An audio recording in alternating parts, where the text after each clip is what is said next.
Halo sahabat Kompas TV, saatnya kita update 3 berita terpopuler pada hari ini, Minggu 17 Juli 2022 bersama saya Karisma Ningtyas di Top 3 News Kompas TV. Tapi sebelumnya jangan lupa untuk subscribe dan bunyikan lonceng notifikasi. Berita pertama sahabat, Komisioner Komnas HAM Khairul Anam mengatakan tim Komnas HAM kini sedang berada di Jambi untuk mendalami keterangan dari keluarga Brigadir J. Dalam pertemuan dengan keluarga Brigadir J, Komnas HAM mendapatkan penjelasan tentang kronologi serta dokumen foto dan video. Khairul mengaku mendapat fakta-fakta baru guna mengungkap kebenaran kasus ini.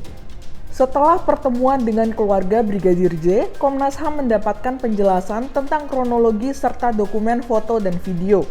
Khairul mengaku mendapat fakta-fakta baru guna mengungkap kebenaran kasus ini. Komnas HAM menyebutkan apa yang didapatkan saat bertemu dengan keluarga Brigadir J lebih banyak dari apa yang berada di publik, khususnya foto dan video dan konteksnya.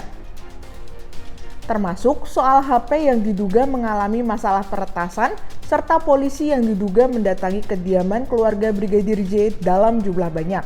Pertama memang Komnas HAM sejak kemarin berada di Jambi. Kemarin kita ke Muro Jambi ketemu sama pihak keluarga. Nah, kami diberikan banyak keterangan, kami diberikan banyak foto, kami juga diberikan banyak video. Dan yang paling penting dalam konteks itu adalah kami juga diberikan konteks, gitu. Nah, kami ucapkan terima kasih kepada pihak keluarga yang juga sudah menerima Komnas HAM, terus memberikan keterangan, memberikan berbagai hal yang tadi kami sebutkan. Nah, itu yang pertama. Yang kedua, apa yang didapatkan Komnas HAM dalam proses ini? Nah, Komnas HAM tentu saja dapat lebih banyak dari apa yang beredar di publik, khususnya soal foto, soal video. Dan yang paling penting dalam konteks itu adalah konteksnya. Jadi foto itu diambilnya bagaimana, konteksnya apa, ya penjelasan dari keluarga apa, itu yang penting. Termasuk juga soal HP. Ya, bagaimana ada masalah peretasan, katanya kapan peretasan terjadi, karakternya kayak apa, polanya kayak apa, kami juga dapat. Yang lain lagi, kami juga dapat soal yang polisi datang dalam jumlah yang banyak. Kami juga dikasih keterangan peristiwa itu backgroundnya apa, konteksnya apa, kapan waktunya, momentumnya apa, dan siapa yang datang ke sana. Kami dikasih tahu semuanya sama pihak keluarga. Jadi kami kemarin ketemu sama sejumlah keluarga, ya. Kami ngambil keterangan banyak sekali dari siang ya sampai malam gitu. Berita selanjutnya sahabat, korban selamat dari serangan penembakan diduga membeberkan kronologi kejadian saat peristiwa penembakan oleh kelompok kriminal bersenjata tersebut. Ia mengaku mendengar suara rentetan tembakan cukup banyak. Sudarmin mengatakan ia bersama rombongan hendak pulang dari Kenyam ke Pelabuhan Baras Batu menggunakan truk. Namun, saat dalam perjalanan, tepatnya di Kampung Nogolait, terlihat warga melakukan pemalangan jalan.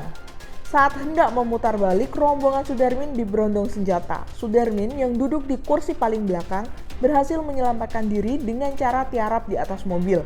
Ia mengaku mendengar suara rentetan tembakan cukup banyak. Korban kelompok kriminal bersenjata sampai saat ini masih dirawat di Bangsal Mambruk, RSUD Mimika. Perjalanan pulang dari Kota Kenyam menuju Pelabuhan Baras Batu. Menggunakan apa Bapak? Rombongan yang naik trek itu atau? Satu trek itu ada 5 orang. Satu trek 5 orang. Pas kami sampai di ujung kampung itu sudah kita diberondong. Bapak bisa selamat itu kayak gimana? Karena posisi saya kan di belakang dulu. Saya tiarap di atas mobil. Nanti tunggu mereka pergi semua baru saya bisa kabur dari tempat. Bapak sembunyi di mana berarti? Di mobil di belakang.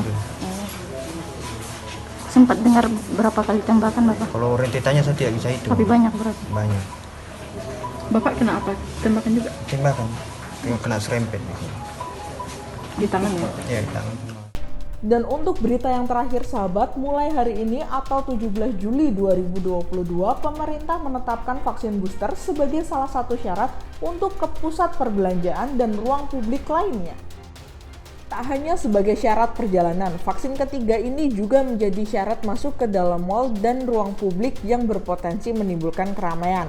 Hal ini dilakukan karena dalam 4 hari terakhir, kasus harian COVID-19 kembali menembus angka 4.000 kasus.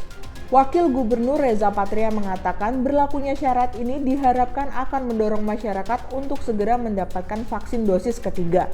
Meski saat ini DKI Jakarta dalam posisi PPKM level 1 dengan angka kematian yang kecil. Pemerintah pusat yang sudah disampaikan mulai tanggal 17 ke depan, 17 hari ini ke depan, bahwa masuk kantor, masuk mal, ya, pusat-pusat keramaian, tempat-tempat umum, ya, wisata, untuk disarankan bagi yang berumur di 18 tahun ke atas harus sudah mendapatkan vaksin. Mudah-mudahan kebijakan ini mendorong kita semua masyarakat untuk berbondong-bondong memastikan semuanya sudah mendapatkan vaksin yang ketiga, ya. Sekalipun di Jakarta ini dalam posisi PPKM 1, ya, di angka kematian kecil sekali, ya, memang ada peningkatan sedikit 2 minggu ini, namun kami minta kita tetap hati-hati, laksanakan prokes secara baik, taat, bijak, dan disiplin bertanggung jawab. Tapi juga yang tidak kalah penting adalah memastikan semuanya mendapatkan vaksin ketiga atau booster. Cukup ya, apalagi? Sama satu lagi soal yang Depok, Pak, yang mau Mas Depok. Ya, soal keinginan Pak Wali Kota Depok untuk bergabung Jakarta itu silakan saja, masukan demikian. Silakan disampaikan ke pemerintah pusat, Kementerian Dalam Negeri, sampaikan ke DPR, itu kewenangan daripada pemerintah pusat, ya. Kami di Jakarta melaksanakan program kegiatan di Jakarta sesuai peraturan perundang-undangan. Memang kegiatan seperti ini, apa yang dimaksudkan itu pernah digagas oleh Bang Yos dulu, ingin membangun Jakarta sebagai kota megapolitan, ya. Nah, sekarang kita pastikan pembangunan di Jakarta sesuai dengan peraturan ketentuan yang ada. Jakarta yang sebelumnya sebagai ibu kota, sekarang sedang disusun undang-undangnya sebagai daerah khusus, ya, pusat perekonomian, pusat perdagangan, dan pusat bisnis. Nah sahabat, itu dia 3 berita terpopuler hari ini. Apa nih topik yang menarik untuk kamu? Tulis di kolom komentar ya. Pastikan juga kamu sudah like lalu share video ini. Saya Karisma Ningtyas, pamit undur diri. See ya!